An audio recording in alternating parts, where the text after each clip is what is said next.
Polisi gagalkan tawuran antara dua kelompok di kawasan Nginden, Surabaya.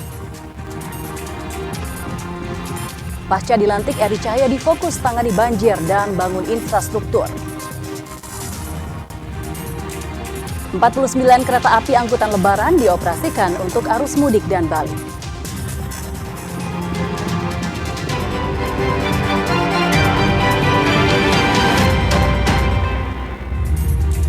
Halo, saudara, apa kabar Anda hari ini? Kompas Jatim kembali hadir ke hadapan Anda. Selain 3 informasi utama tadi, tim redaksi kami telah menyiapkan sejumlah informasi penting dan inspiratif lainnya untuk Anda. Bersama saya, Firjianti Kusuma, kita jelang Kompas Jatim di Kompas TV Independen Terpercaya.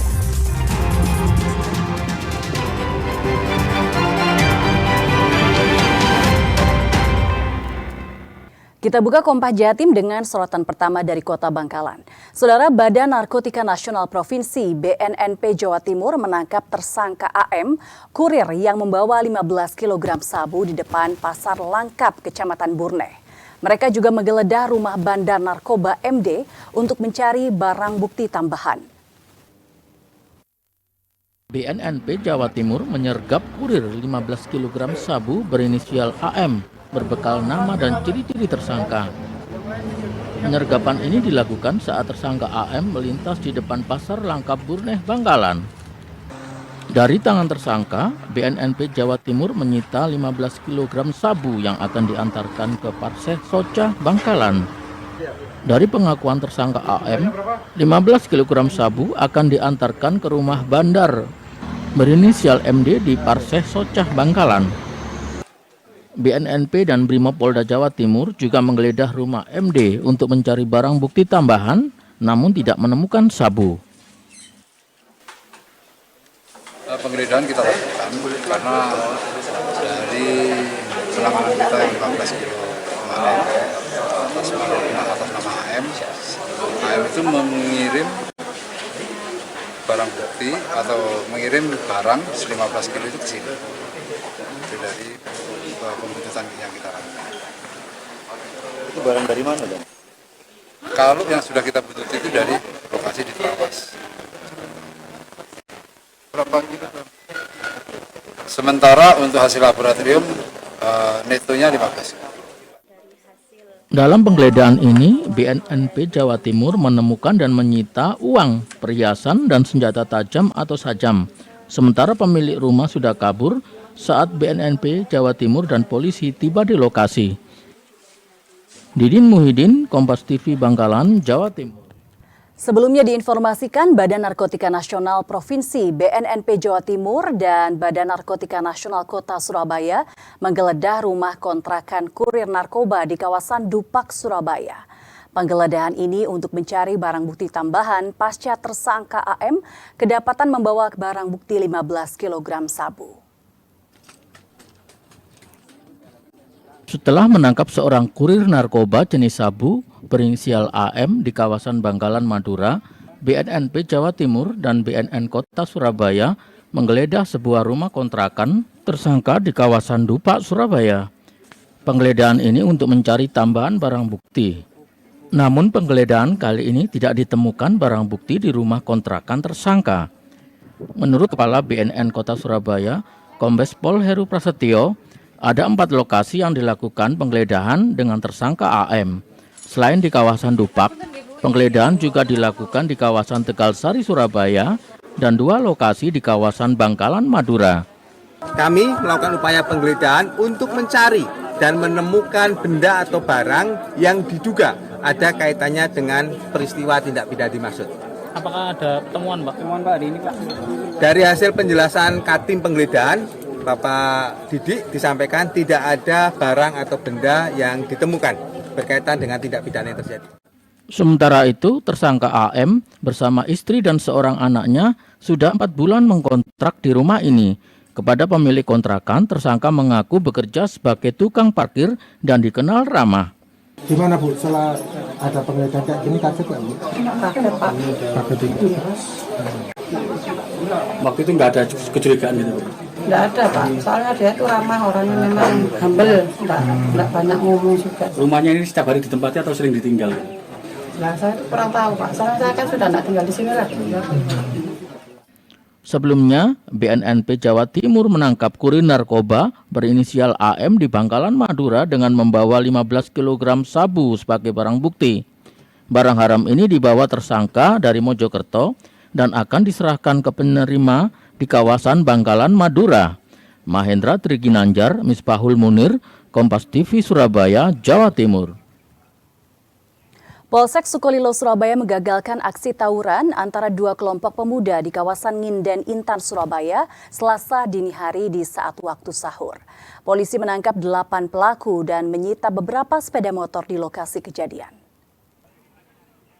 Polsek Sukolilo menangkap sekelompok pemuda di kawasan Jalan Nginden Intan Surabaya Selasa dini hari saat waktu sahur. Mereka diduga akan tawuran dengan kelompok remaja lainnya di sekitar lokasi. Namun aksi kedua kelompok remaja tanggung ini berhasil digagalkan polisi yang sebelumnya menerima laporan dari masyarakat. Polisi menangkap 8 pelaku dan puluhan pelaku lain melarikan diri saat polisi datang ke lokasi. Polisi juga menyita 8 sepeda motor dan 1 sepeda angin. Kedelapan remaja berusia 16 tahun hingga 18 tahun ini menjalani pemeriksaan di unit Satreskrim Polsek Sukolilo, Surabaya. Mereka akan dipulangkan setelah polisi memanggil orang tua masing-masing. Polisi mengimbau masyarakat ikut aktif menjaga keamanan dan ketertiban kota Surabaya. Pelaku beserta 8 unit sepeda motor. Setelah itu kami bawa ke kantor untuk kami minta keterangan. Ternyata setelah kami minta keterangan memang belum ada korban. Peran serta masyarakat untuk bersama-sama menjaga kota Surabaya agar tetap kondusif. Pasca dilantik pada 20 Februari lalu, Wali Kota Surabaya Eri Cahyadi dan Wakil Wali Kota Armuji menyampaikan visi misi kepemimpinan 2025-2030 di DPRD Kota Surabaya.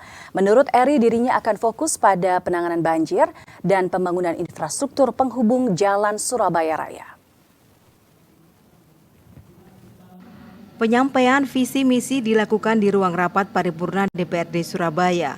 Salah satunya fokus pada penanganan banjir dan pembangunan infrastruktur yang menghubungkan jalan di Surabaya dengan daerah aglomerasi, yakni Sidoarjo, Gresik, dan Bangkalan. Di antaranya melalui pembangunan Jalan Lingkar Barat dan underpass Taman Pelangi. Untuk penanganan banjir dialokasikan anggaran 9,8 triliun rupiah. Penanganan banjir tidak bisa dikerjakan setahun karena akan berakibat pergeseran anggaran kegiatan lain. Di versi Gunung Sari, pembangunan Wiyung, jalan Wiyung, pembangunan rumah sakit, itu masih ada yang kita lakukan. Ada banyak hal yang kita punya program di periode pertama yang tidak bisa berjalan karena ketarik pada perkara serta. Ada target nggak sih Pak dalam penanganan banjir sendiri? Berapa lama bisa menuntaskan banjir di Tadi saya katakan, ini butuh 9,8 triliun. Kita mau berapa lama? Setahun? 5 tahun? Nanti akan saya bahas dengan DPRD. Sementara itu, Ketua DPRD Kota Surabaya Adi Sutarwiono menyebut penyampaian visi misi penting untuk mengetahui langkah strategis wali kota dan wakil wali kota Surabaya dalam 5 tahun ke depan. Saya menangkap satu semangat yang ingin disampaikan oleh Wali Kota Surabaya untuk bagaimana kita bisa mendorong pertumbuhan bersama dan juga mengatasi persoalan ini bersama-sama antar berbagai daerah di Kota Surabaya, misalkan kemacetan dan sebagainya itu, banjir dan sebagainya itu kan menjadi butuh penanganan yang lebih intensif antar berbagai daerah juga. Kemudian kerjasama ekonomi tadi saya sampaikan, kerjasama perdagangan dan sebagainya. Adi meyakini dengan penanganan banjir dengan cepat akan memberikan dampak yang luas. Selain dapat meningkatkan kenyamanan warga, juga mendorong peningkatan ekonomi. Alfian Rahman, Kompas TV Surabaya, Jawa Timur. PT Kereta Api Daob 8 Surabaya mengoperasikan 49 kereta api dan 8 kereta tambahan selama 22 hari masa angkutan Lebaran 2025. Sementara untuk pemesanan tiket kereta api angkutan Lebaran 2025 tercatat 157.000 lebih tiket ludes terjual. Pemesanan tiket kereta api untuk keberangkatan di masa angkutan Lebaran 2025 di wilayah Daob 8 Surabaya terus bertambah. Masa angkutan lebaran dimulai 21 Maret hingga 11 April 2025 mendatang. Selama masa angkutan lebaran 2025, pemesanan tiket untuk keberangkatan di wilayah Daob 8 Surabaya telah mencapai 157.313 tiket. Sementara penumpang yang datang atau turun pada periode yang sama diperkirakan sebanyak 149.931 orang. Menurut manajer Humas PT KAI Daob 8 Surabaya, Lukman Arif, dari tiket yang telah terpesan, keberangkatan mudik terbanyak pada 28 Maret 2025 atau 3 hari sebelum Lebaran. Untuk arus balik diprediksi puncak penumpang terjadi pada 6 April 2025 atau 5 hari setelah Lebaran. Sebanyak 157.313 tiket kereta api jarak jauh keberangkatan Daob 8 Surabaya pada masa angkutan lebaran telah terpesan oleh masyarakat. Sampai dengan saat ini, tanggal yang paling banyak digunakan oleh masyarakat untuk melakukan perjalanan di arus mudik adalah tanggal 28 Maret atau H-3. Sementara itu, kereta terbanyak yang dipilih penumpang untuk mudik maupun balik lebaran diantaranya kereta Air Langga relasi Surabaya-Jakarta, kereta Kertajaya relasi Surabaya-Jakarta, dan kereta Probowangi relasi Surabaya-Banyuwangi. Selama masa angkutan lebaran 2025, PT KAI Daob 8 Surabaya mengoperasikan 49 kereta api jarak jauh reguler dan 8 kereta api tambahan. Mahendra Triginanjar, Kompas TV Surabaya, Jawa Timur. Pusara gantung Laskar Diponegoro akan kami hadirkan usai jeda berikut. Tetaplah bersama kami di Kompas Jati.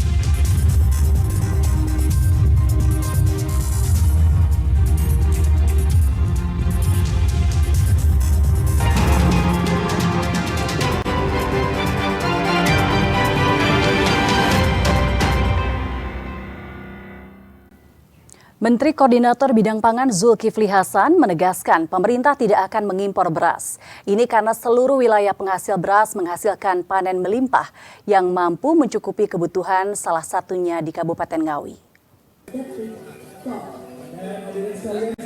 Hal ini disampaikan Menteri Koordinator Bidang Pangan Zulkifli Hasan saat melakukan panen raya padi di Desa Bangkur, Ngawi yang merupakan salah satu lumbung padi di Jawa Timur. Pemerintah berupaya mewujudkan swasembada pangan agar tahun ini tidak mengimpor beras. Selain mengawal harga gabah saat panen raya, pemerintah juga berjanji menjamin infrastruktur untuk irigasi, yaitu saluran dan bendungan.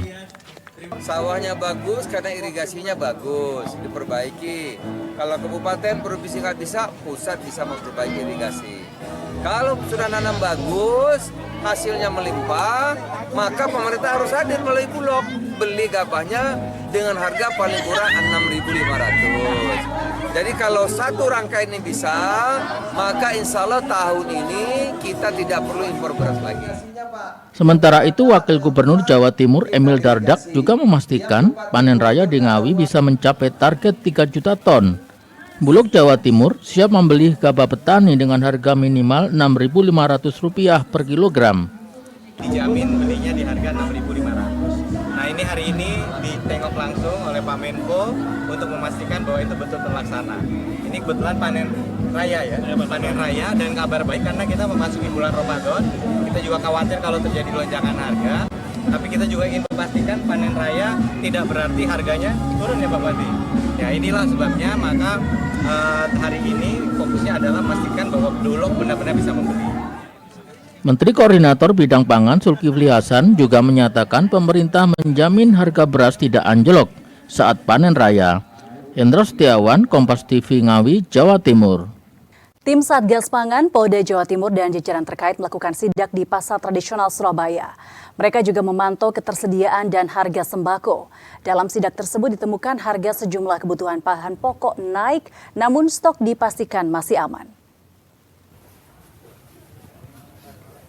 Tim Satgas Pangan Polda Jawa Timur menggelar sidak di Pasar Tambak Rejo, Surabaya bersama Dinas Peternakan, Disperindak, dan Bulog Jawa Timur.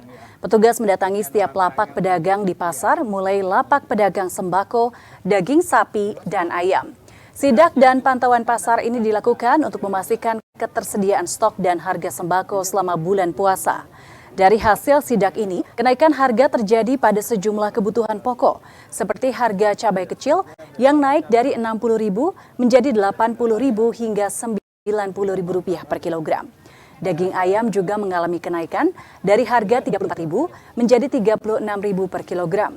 Meski sejumlah bahan pokok dan bumbu dapur naik harga, namun ketersediaan stok bahan pokok dipastikan aman hingga Lebaran nanti. Kenaikan harga ini sudah terjadi sejak beberapa minggu sebelum puasa. Akibatnya banyak warga yang berhemat dengan mengurangi jumlah pembelian.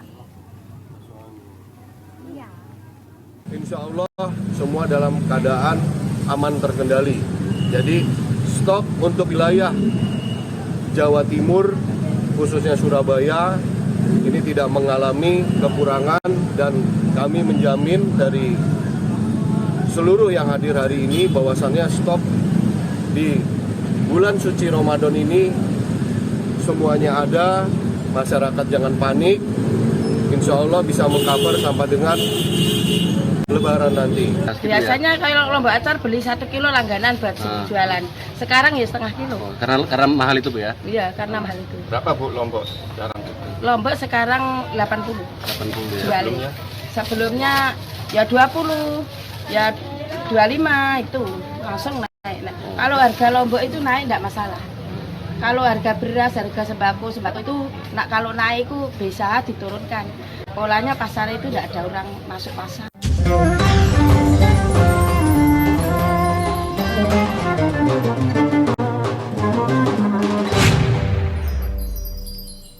Saudara, Kota Blitar memiliki berbagai macam musola bersejarah tentang perjuangan syiar Islam. Salah satunya musola gantung peninggalan Laskar Pangeran Diponegoro.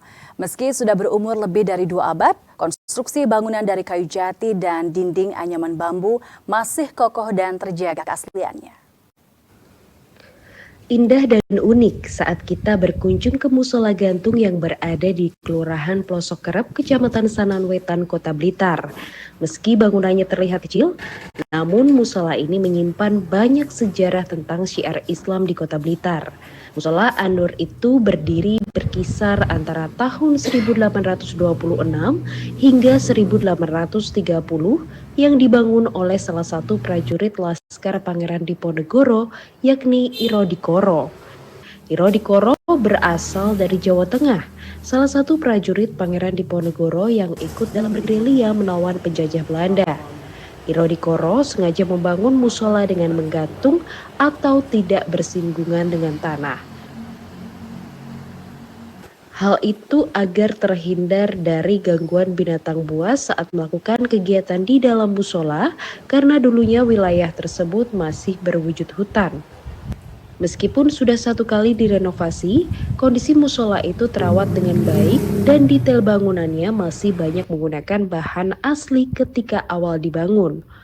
Konstruksi bangunan musola gantung itu memakai kayu jati, sehingga mirip dengan bentuk rumah joglo. Lantai hingga penyangga tiang musola juga berasal dari kayu jati, sedangkan dindingnya memakai anyaman bambu. Hingga saat ini di musola gantung masih aktif dilakukan kegiatan ibadah, mulai dari salat 5 waktu hingga belajar mengaji. Tujuannya apa didirikan? Oleh karena Mbah Iro Dikoro itu satria dari Mataram tersebut adalah orang Muslim, seorang bupati di sana katanya. Akhirnya menghimpun penduduk-penduduk sekitar sini untuk syiar agamanya. Itu tujuan utama dan mengatur strategi melawan penjajah. Berpusat di sini. Kalau gantung, nama gantung itu berarti karena memang ada penyangga di bawah itu Pak? Iya, di bawah langgar ini ada penyangganya, alasnya berdiri di permukaan tanah, tidak ditanam di tanah tapi di permukaan tanah ada tiangnya, kalau nggak salah 1 meter atau berapa gitu tingginya. Tujuannya apa? Untuk mengantisipasi binatang-binatang yang liar seperti ular dan lain sebagainya, karena masih rimbun waktu itu, belum banyak orang. Seperti saat ini rumah-rumah belum banyak, akhirnya diantisipasi dengan apa namanya, diberi penyangga. Iya, diberi penyangga itu. Pengurus musola berharap agar musola gantung itu tetap difungsikan dan dikenalkan kepada generasi penerus saat ini. Hal itu lantaran musola ini merupakan salah satu peninggalan atau bukti penyebaran agama Islam pertama yang ada di Blitar. Tim Liputan Kompas TV, Blitar, Jawa Timur. Bagi Anda pecinta nasi goreng atau nasgor, Anda bisa mencoba menu unik nasgor berkuah saat berbuka puasa. Menu unik ini menjadi favorit para pelanggan warung nasi goreng Bang Tommy di Kota Kediri. Warung nasi goreng Bang Tommy yang berada di Jalan Panglima Polim Kota Kediri ini berdiri sejak tahun 2011 yang lalu. Di warung ini, para pembeli dapat merasakan kelezatan nasi goreng yang dimasak di atas anglo atau tungku berbahan dasar tanah liat dengan bara api berasal dari arang. Bulan Ramadan kali ini menu di warung Bang Tommy yang menjadi favorit bagi para pecinta kuliner yakni nasi goreng kuah. Nasi goreng kuah sendiri merupakan nasi goreng yang disajikan menggunakan kuah kaldu. Nasi goreng kuah itu sebenarnya mirip dengan nasi goreng pada umumnya. Bahkan bumbu yang dipakai sama. Memiliki ide berjualan nasi goreng kuah setelah adanya permintaan pelanggan yang sedang sakit tenggorokan. Hingga akhirnya, Tommy mencoba mengolah bumbu nasi goreng anglonya dengan siraman kuah. Tak disangka, menu yang dibuatnya justru banyak disukai para pembeli. Di bulan Ramadan seperti ini, banyak para pecinta kuliner mencari nasi goreng kuah untuk santapan berbuka puasa. Para warga memilih nasi goreng kuah karena sajian yang unik dan memiliki rasa yang lezat dan gurih. Makan nasi goreng dengan kuah ini memang biasanya praktis gitu. Kalau menurut Mas rasanya gimana Mas tadi Mas? Untuk rasanya tidak kalah enak daripada nasi goreng yang pada umumnya. Tentunya rasanya juga enak dan gurih. Rasa-rasa nasi gorengnya itu masih terasa walaupun dengan disertai kuah-kuah, dan cocok untuk di wilayah Kediri ini dengan udara-udara yang sangat dingin. Sang pemilik mengaku banyak para warga yang datang dari berbagai kota besar seperti Surabaya, Malang, bahkan Jakarta. Mereka datang dari jauh-jauh hanya ingin mencicipi kelezatan nasi goreng kuah. Dalam satu harinya ia mampu menjual hingga puluhan porsi nasi goreng. Para pembeli biasanya lebih memilih untuk membungkus pesanannya. Pelanggan itu sakit radang tenggorokan, terus pengen nasi goreng saya, terus saya kasih saran nasi goreng dikasih kuah. Terus itu resep-resepnya otodidak mencari sendiri atau bagaimana? Ya, saya ingat pas kan bapak saya ya jualan nasi goreng, nah, terus saya ingat itu, terus tak coba, alhamdulillah orangnya itu cocok, terus sama orangnya dikasih dibuat status di IG. Sejak bulan Ramadan, warung Bang Tommy buka mulai pukul 5 sore hingga 11 malam.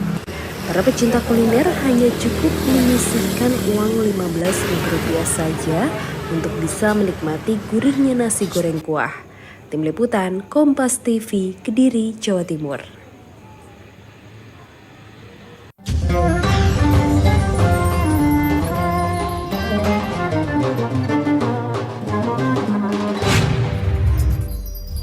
PB PABSI, regenerasi atlet jelang kejuaraan dunia angkat besi. Nantikan informasi selengkapnya usai jeda berikut. Tetaplah bersama kami di Kompas Jati.